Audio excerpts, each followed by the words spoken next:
Olá, começa agora mais um podcast Tudo Junto e Misturado e hoje nós vamos falar sobre a inclusão nas escolas. E para falar sobre o assunto, eu estou recebendo aqui a Estefânia Castro, que é pedagoga. Tudo bom, Estefânia? Eu tô bem, graças a Deus. E você? Tudo ótimo. Melhor agora, falando sobre um assunto tão importante, né? Isso. Quais são os principais desafios da inclusão dentro da escola? Então, primeiro a gente precisa separar, né? Porque o termo inclusão, ele é um termo que é da escola, né? A escola é a própria inclusão. Então, a escola, um dos papéis da escola é esse, incluir. E incluir a todos, né? Então, quando a gente fala o termo inclusão, a gente precisa entender que esse termo inclusão, ele é amplo. Por que ele é amplo? Porque ele inclui a todos. Por quê? Porque todos somos diferentes, né? Uhum. Cada um com a sua especificidade, com a sua particularidade. Então, o termo inclusão é tão importante a gente parar para pensar. Por quê? Porque é o fato de incluir a todos, né? E dentro da escola é o melhor lugar para se fazer isso. E pensando em educação especial, que já são as crianças atípicas, as crianças que têm necessidades especiais, aí a gente vem pensando sobre uma abordagem em que essa criança vai ser atendida em suas dificuldades, né? E quando você me pergunta quais são os principais desafios, a gente tem vários, né? E eu, como pedagoga, que já estive por 27 anos na sala de aula, né? Eu tive vários desafios. E o maior e o principal sou eu mesma. Com a sua experiência, o que você tem observado hoje sobre a inclusão hoje, né, das escolas? Tem evoluído, não tem, está carente? O que você tem observado? Então, quando eu disse que o desafio somos nós mesmos, por quê? Porque nós, os professores que estamos dentro da sala, a gente precisa ver esse desafio e enfrentar ele consigo. Né? Então, quando eu enfrento esse desafio, eu percebo que eu vou além daquilo que é possível. E aí você vem me dizendo como está hoje, né? Hoje nós percebemos que existem muitas possibilidades de ajuda para o profissional, para a família, para a criança. Então, nós não podemos deixar de caminhar junto com esses profissionais, que são os profissionais que nos apoiam, que nos ajudam, né? Então, quando eu estava dentro da sala e eu tinha crianças que precisavam de apoio, dessa rede de apoio, isso me ajudava muito. Isso me trazia uma tranquilidade de que eu não estava só e de que eu poderia pedir ajuda para quem sabia me ajudar, né? Pedir ajuda para a pessoa certa, né? Então, hoje é difícil? Não vamos romantizar, né? A inclusão, a educação especial, não dá para romantizar. É muito complicado quando um professor se depara com essa situação. E quando a gente tem essa rede de apoio, nos é facilitado, né? E essa rede de apoio diz muito dentro da sala de aula com uma pessoa que acompanha. Isso que eu ia te perguntar. O que é essa rede de apoio? É uma pessoa que acompanha junto? São os pais ali junto? A família ou o responsável pela criança junto? É isso? São todos os envolvidos, de psicólogo, psicopedagogo, fono. Em vários casos, há necessidade de ter um acompanhante junto com a criança. Por quê? Porque as habilidades que lhe é pedida não consegue fazer só, né? E às vezes as ferramentas que nós oferecemos não é suficiente. E nós precisamos dessa rede de apoio para nos orientar, para trazer as melhores ferramentas, para trazer aquilo que nós precisamos para que a potencialidade daquela criança venha e ele aprenda. Mas essa não é a realidade de todas as escolas, né, Stephanie? Assim, a maioria das escolas não contam com essa rede de apoio. Como que o professor pode lidar? Porque aquela criança precisa de uma atenção maior, de um carinho maior. Como que ele pode lidar? Então, Débora, pastora Débora, essa situação que eu disse aqui dessa rede, infelizmente é para poucos. Então a gente poderia pensar numa política, pública, né? Nós precisamos pensar sobre, para trazer essa rede de apoio para a criança que necessita. E o professor, ele se vê numa situação de ser solo, né? E nessa solidão, o mais importante é procurar conhecimento. Então, a gente procurar conhecimento. Hoje a gente tem um acesso muito fácil, né? A internet nos facilita muito. Então, o que eu mais oriento para esse tipo de professor que não tem essa rede de apoio é buscar o conhecimento. Quando nós conhecemos, nós entendemos, nós amamos, nós fazemos o que for para ajudar. Por quê? Porque vem até nós a empatia, né? Aquilo que eu gostaria que fizesse se fosse o meu caso naquela situação. E a gente pode fazer isso também com a sociedade, né? Para tornar ela mais inclusiva, né? E passar mais conhecimento, mais informação, é isso? Isso. Quanto mais a gente sabe, igual eu disse, quanto mais conhecimento, melhor. E eu tenho até um exemplo para te dar. Eu estava na padaria e eu estava na fila para pagar os meus produtos que eu tinha pego. Daí, atrás de mim tinha uma mãe com uma criança. E essa criança estava muito impaciente na fila. E ela ia, e ela voltava, e a mãe segurava, e a mãe põe no colo, e ele não queria ficar no colo, e ele descia, e ele ia lá, e me cutucava, e cutucava o de trás, e cutucava o da frente, né?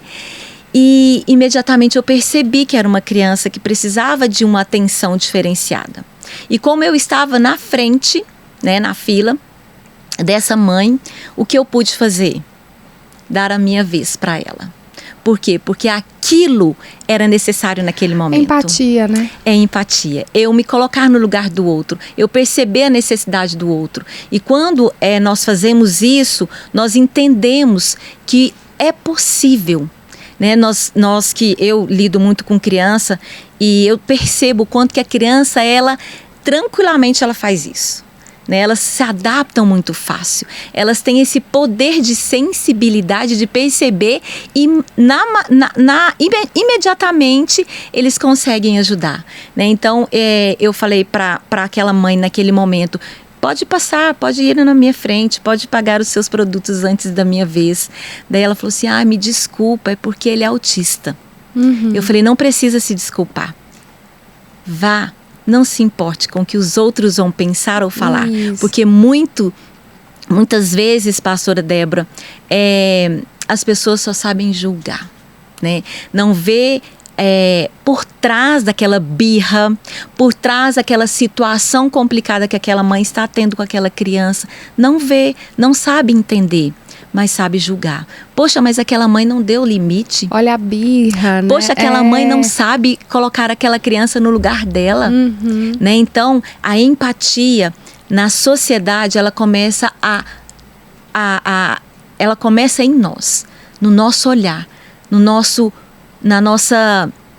nos detalhes que nós temos ao olhar para o outro, ao ver o outro como aquele que também necessita de nós. E o que você diria para um professor que está recebendo agora uma criança com algum tipo de diferença? Eu não gosto de falar essa palavra. É algum tipo de especialidade a mais. De dificuldade, né? De dificuldade. Vença você mesmo. Vença o seu medo. Vença o preconceito. Você acha que ainda existe? Muito. Mesmo? Muito, dentro da própria família, né? Não tem muito tempo que eu tive essa experiência de ter uma criança especial na minha sala e a mãe me contava que os parentes não conviviam com essa criança. Os parentes evitavam estar com essa criança, porque são necessidades que eu e você temos também. Né, mas são necessidades diferentes e às vezes as pessoas não entendem. Então, vencer nós mesmas e permanecer, não desistir. Por quê? Porque fácil não é, nunca foi. E Jesus mesmo disse a nós, né? Não vai ser fácil, mas eu venci o mundo e vocês vão vencer também. Né? Então, eu costumo dizer, pastora Débora, quando eu começava o ano, eu dizia para Deus, dizia a Ele assim, essas são as crianças que precisam de mim e essas são as crianças que eu preciso. Então, eu entendia que aquilo era uma ajuda mútua. Uma ajuda em que eu estaria ajudando, mas que também eu iria ajudar. Eu iria ser transformada por aquelas crianças. Não só as crianças com dificuldades e as que a gente fala, né? As normais, não tem isso, né? Mas as crianças típicas e as crianças atípicas. E de que forma que essa inclusão pode beneficiar as crianças atípicas numa sala com crianças típicas, né? Então, na BNCC nós temos direitos, né? Nós temos direitos e que é de todos. Então, por isso que foi feito, né, um documento muito rico, muito importante, que é a BNCC. E na BNCC tem conhecer-se, aprender, brincar, socializar. Tem vários direitos que a criança ela tem, porque ela é um ser de direito. E quando ela está dentro da escola, seja ela qualquer criança, essa criança ela tem esse direito. E quando ele está dentro da escola, convivendo, porque o conviver não é interagir. Tem uma diferença entre conviver e interagir. Interagir, a gente interage na praça, a gente interage com a família, no clube, na igreja. Mas o conviver, pastora Débora, é no sentido de que eu sei as regras, eu preciso entendê-las e eu preciso executá-las. É participar da rotina. Da rotina, da logística, de tudo aquilo que diz respeito ao conviver. De saber que o amigo não está bem aquele dia, que ele não quer aquela brincadeira, porque talvez ele esteja chateado, talvez ele esteja triste. E ele não quer brincar daquela brincadeira que eu proporcionei a ele. E ele quer mudar a brincadeira. E naquele dia eu posso mudar. Mas nem sempre eu vou mudar, né? Nem sempre eu vou fazer tudo que o amigo quer. O amigo também precisa fazer aquilo que eu queira, né? Então, é essa a importância do conviver na escola, né? De a gente ter essa troca rica e que só a escola tem. Só a escola eu defendo o chão de escola. E me fala, você falou das regras, né?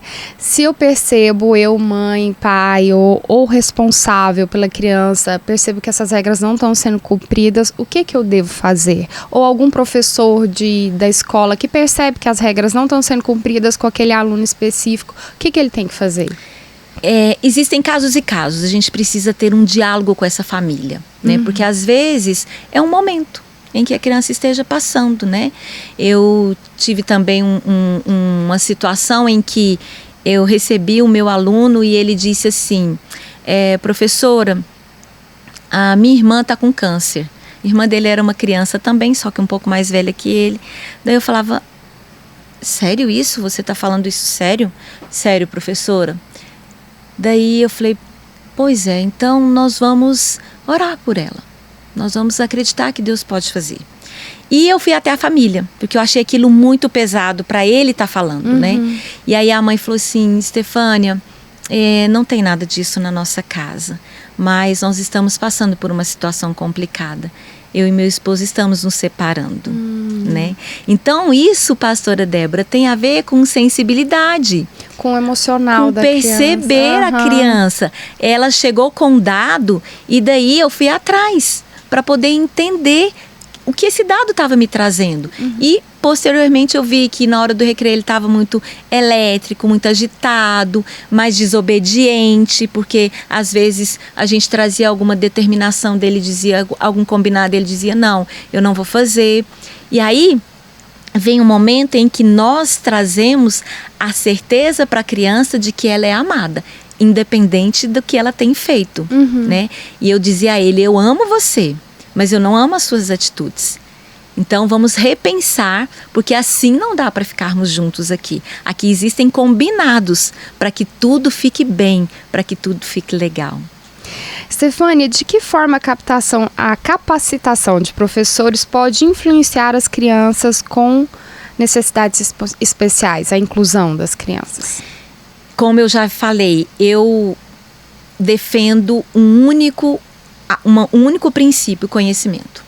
Porque quando eu sei ajudar, eu sei entender, eu sei trazer a potencialidade da habilidade, igual eu tinha dito. Eu tive várias crianças, né? diferentes e crianças atípicas de várias situações. E eu fui buscando ajuda, eu fui buscando conhecimento. E uma vez eu participei de um curso e nesse curso a psicóloga falava que as crianças autistas, quando elas começam a correr no ambiente, é para eles se autorregularem. Olha só que interessante. E às vezes a pessoa ali não entende e vai achar que é só uma falta do que fazer, daí dá uma atividade que às vezes não tem nem interação, a criança uma bronca, né? não entende, ou então limita aquela criança, castiga, né? Eu não gosto de usar esse termo porque eu acho isso muito pesado para a criança, mas às vezes eles tiram o direito da criança de alguma coisa porque ele está correndo, né? Então o conhecimento, ele é a chave.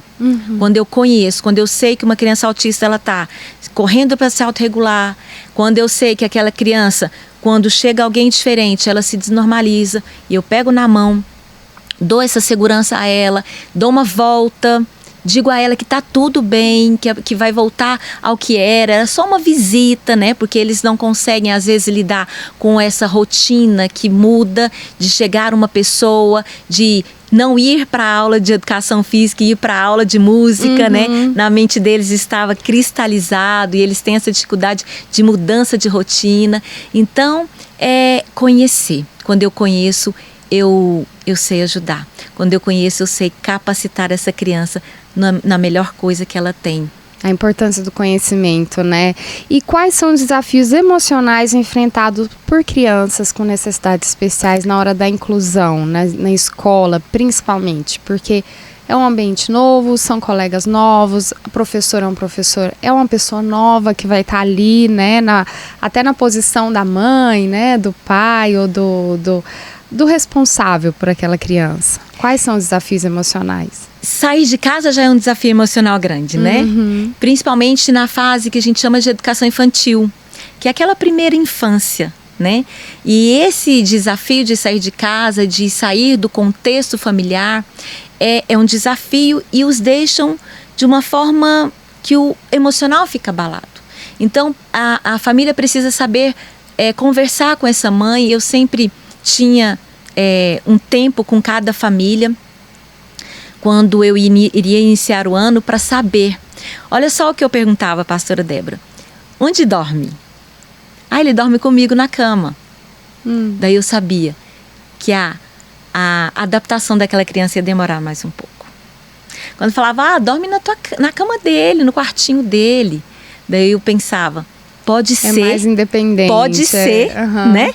Que seja uma adaptação mais tranquila. Então, é muito desse conversar com a família e perceber como que a criança enfrenta aquele momento. Mas isso é para todas as crianças, não é? Isso que eu ia te falar. Só as crianças não atípicas. Só as crianças que são atípicas, mas toda e qualquer criança que você se depara nesse momento de enfrentamento ao novo, nós precisamos ter essa sensibilidade de perceber. E ao mundo, né? Porque até então a criança estava ali, cercada dos conhecidos, dos familiares, e vai para um lugar, para a criança, tudo muito novo, né? E tem várias mães chegavam em mim e diziam assim, é outra criança aqui na escola. Essa criança que você está falando não existe lá em casa. É claro. Em casa ela tem total autonomia. Ela conhece o limite dela com a mãe, ela conhece o limite dela com o pai. E lá na escola, ela não conhece o seu limite com todas aquelas pessoas, que são várias, né? E lidar com todas aquelas pessoas diferentes é algo muito desafiador para eles. E existem vários e vários outros desafios, né? Enfrentar o amigo, enfrentar o momento de ir embora, porque às vezes está tão legal a escola. Não quer ir embora. Não quer ir embora. Minha e chora. Filha mesmo, ela tem época que eu vou buscar ela. Não, mamãe, eu tô brincando, porque a professora libera mais cedo e eles vão brincar no parque e não quer ir embora de jeito nenhum, Sim. né? E a brincadeira sempre tem um tempo reduzido para eles, né? Porque a brincadeira todo tempo é bom. E quando eles começam a brincar, eu também já tive várias situações das crianças não quererem ir embora ou ir embora comigo. Eu quero ir embora com a professora. Daí eu falava, tudo bem, vamos embora, né? Vamos comigo, mas Não vai ter a mamãe, não vai ter o papai. Não, mas eu prefiro ir com a mamãe então. Né? Então, assim, são várias questões, vários desafios que eles enfrentam. Por quê? Porque é o novo, é o diferente. E mesmo estudando já há alguns anos e mudando de ano, né? Indo para uma outra série no final do ano. E aí, quando chega o início do ano, são novos desafios, né? Isso, e assim, até para mudar, acho que para todas as crianças vai até o primeiro ano, aí do primeiro ano vai para o segundo, aí depois vai até o quinto, aí do quinto vai para o sexto. Acho que essa mudança de ciclo não é fácil, né? E a gente está falando de crianças, vamos nos colocar no lugar. Para nós também. Né? Quando é tudo novo, a gente vai dando uma balanceada mesmo. Eu tenho 2 meninas e as minhas filhas já são, né, a mais velha já é adulta, tem 20 anos, e a mais nova tem 15. E a de 15, esse ano, passou para o ensino médio. E esse ano todo foi um ano de muitos desafios, muitas experiências, muita adaptação. Com 15 anos. Muda todos nós, né? E aí a gente precisa ter um olhar mais diferenciado para as crianças, pastora. Por quê? Porque eles não têm essa capacidade de conectar as coisas e trazer tudo isso no lugar. Né?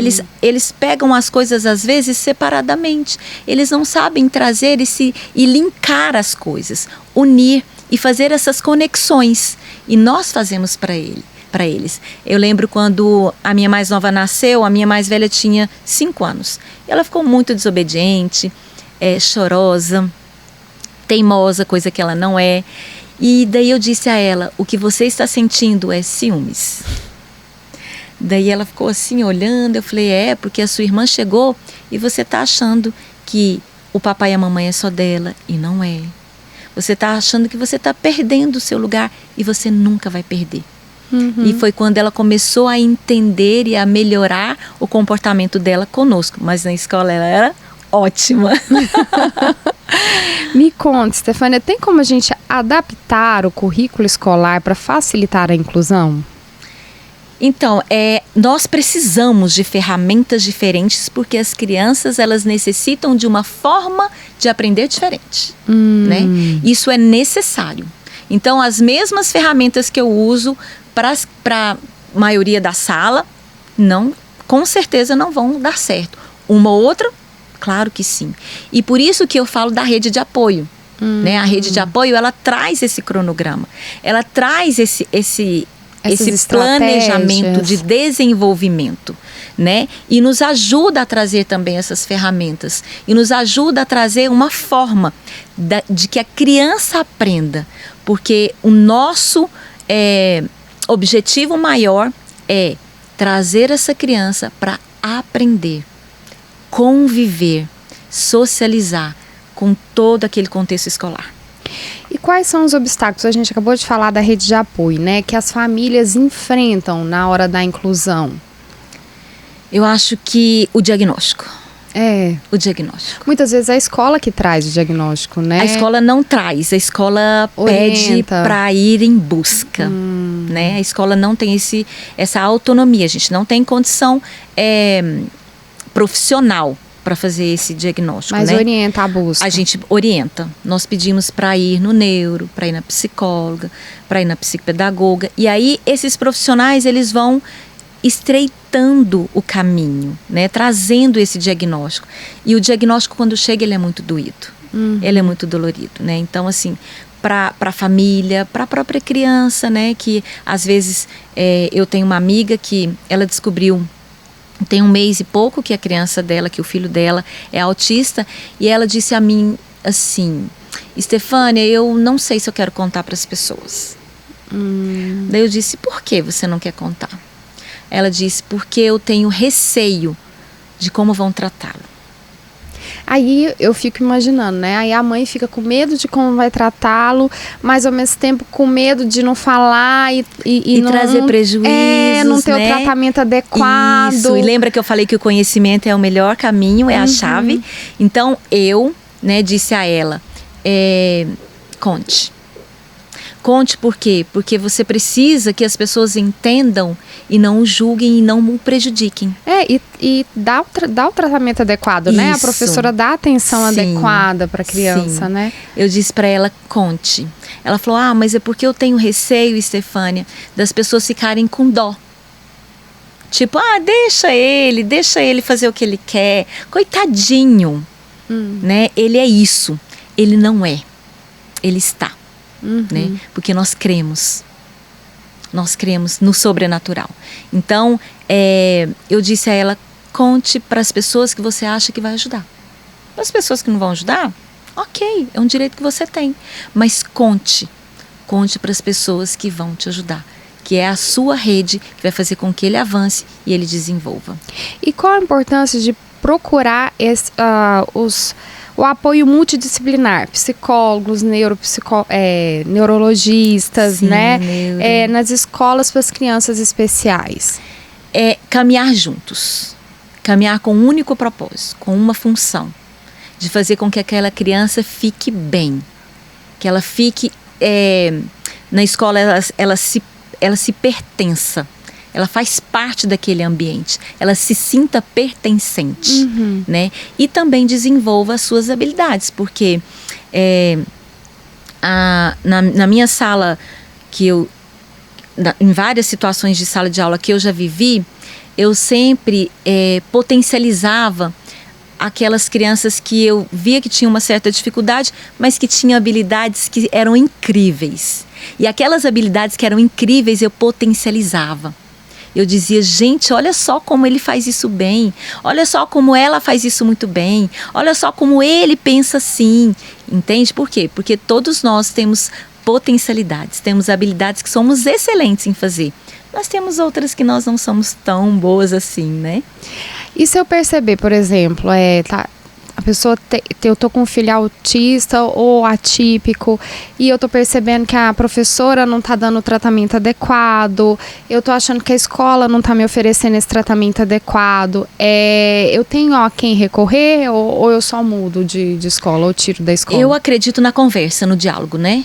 Porque a gente precisa entender essa logística, a gente precisa entender o porquê que a escola não tá com esse olhar para essa criança, se é que essa criança tem um diagnóstico, porque muitas vezes, pastora Débora, o que acontece?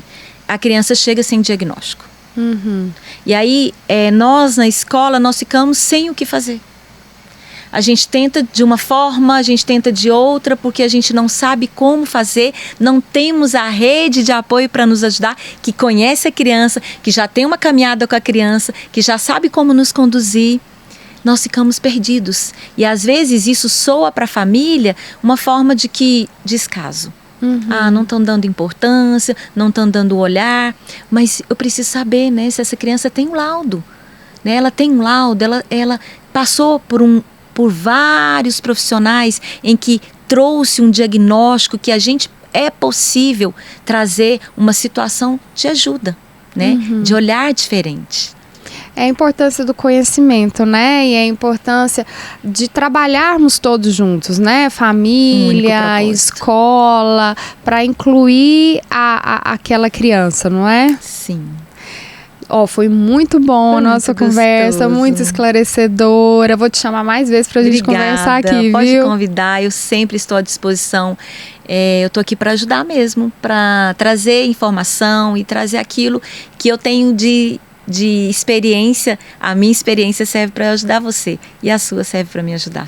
Muito obrigada. Muito bom, prazer te receber aqui. Obrigada. E você fica com o nosso próximo podcast. Tchau, tchau. Tchau, tchau.